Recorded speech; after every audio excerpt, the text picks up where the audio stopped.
Chapter 3.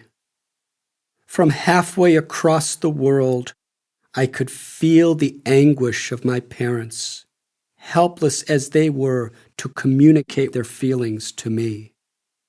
In the year and a half I had been traveling, it was very rare that I stayed in a place long enough to send my family a note with a return address.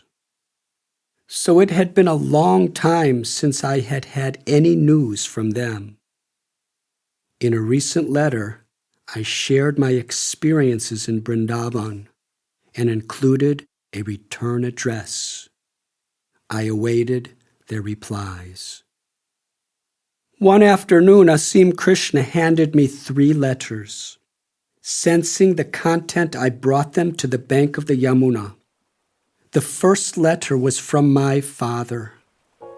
Tears from his eyes had washed away words and whole passages. Just holding the paper in my hands, I could feel his pain. I thought, what have I done to my father and mother who have dedicated their lives to my welfare? In every line, my father pleaded for me to come home. He wrote, "Every day seems to last forever in guilt and worry. What horrible things have I done to you that you have rejected me?" He continued, "How can I live knowing my son to be living in jungle caves alone with no money?" It was signed, "Your broken-hearted father." Gazing out across the graceful current of the Yamuna, I felt my heart breaking with his. Then I opened the second envelope. It was from my mother. She longed to know, "Why are you in a foreign land for so long? Haven't you found what you're looking for yet? What are you wearing and eating? How is your health?" Throughout, she reiterated her love. The third letter was from Larry, my younger brother and dear friend. Larry was an honest and simple person, so I knew that whatever he said would be true. He described the perpetual worry into which I had cast my entire family. Of my mother, he wrote, "Don't you understand a mother's love? Mom is in a state of confusion.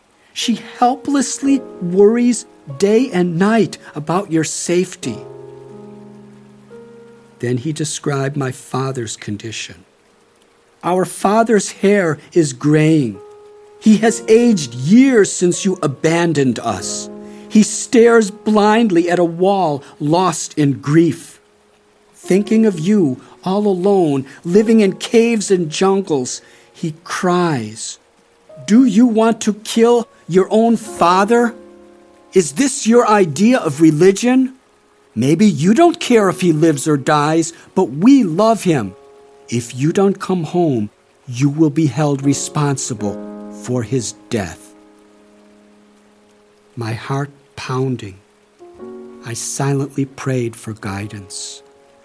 As I gazed into the gentle flowing waters of Yamuna, my whole life played before my mind's eye. I felt so grateful for my family's affection and hated to cause them pain, but this burning in my heart for God's love was stronger than anything else. I could not expect them to understand. I recalled my readings about great persons who, in their dedication to God, had borne the suffering of breaking loved ones' hearts. Upon hearing the call of God, Abraham was willing to sacrifice Isaac, his beloved son.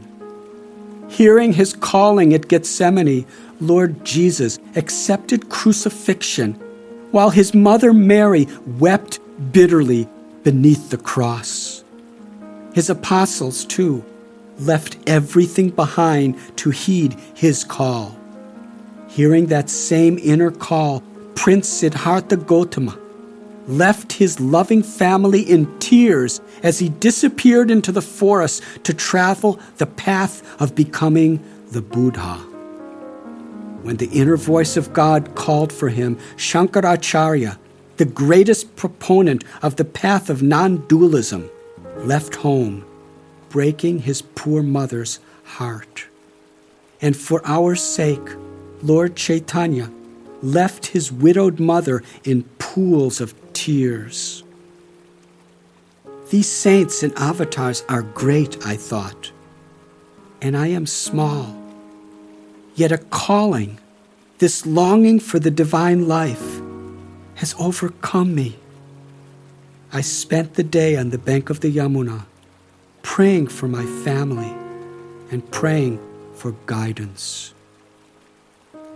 The next morning in the temple courtyard, I sat at the feet of Ban Maharaj and presented him the letters.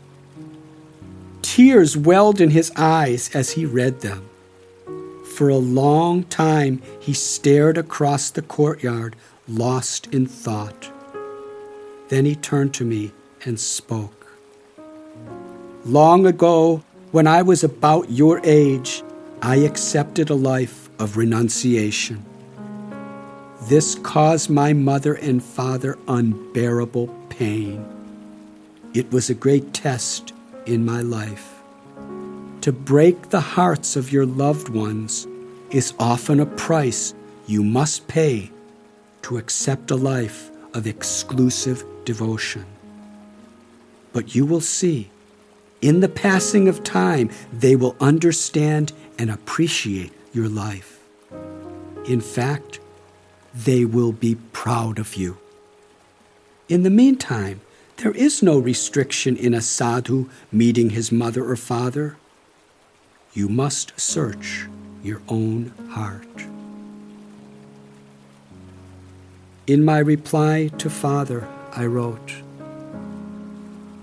My dear Father, on receiving your last letter, dated September 14th, 1971, a painful sensation melted into my heart. Listen to what I say, not with ears, but with your tender heart. Each man must choose what he believes to be the most sacred path to follow in his life. If a man does not follow what he truly believes in, his life will have little meaning. With all my heart and all my soul, I believe that the highest purpose in life is to live a life devoted to the one God who lovingly rules over all of us. We are servants of the same Lord. I believe that the root of all man's quarrels and sufferings is his forgetting that highest truth. Since ancient times, there have always been politicians, businessmen, soldiers, etc. And along with these, there have always been those treading the path of truth and living a religious life. But today, everyone has become so engrossed in satisfying their material hunger that God has all but been forgotten. Is it not true that the noblest man is he who is humble, honest, righteous, and respectful to all fellow beings? This is religious life in its truest sense. I believe that this is the life that I must lead. Please trust that all I am doing is striving to lead a life free of malice. For a man of my temperament, to enter into the business world would result in a life of no meaning or satisfaction. For when a man fights his own inner nature, he ruins himself. At present, I am rather unsettled. Please, I beg you to give me a little more time to secure my convictions. At that time, we will arrange to unite once more. I will keep in touch with you. In America, many parents of sons are suffering the pain of separation to the army for 2 to 4 years, where their son endangers his life for a cause rooted in hate. I pray to you only to have faith that what I seek is for the good of all. Bless you, my loving Father. Bless your tender heart. I will soon tell you my plans. Very soon. Richard, Vrindavan, India, September 30, 1971. To my mother, I wrote a letter describing my eating habits and what I was wearing, assuring her that I was in fine health, and trying to explain my choice to search for the meaning of life. I thanked her for her loving concern and wished her peace. I knew they could not comprehend my calling. My naive words certainly perpetuated their grief. But I had a simple faith that God understood my heart and would extend his loving hand to help them.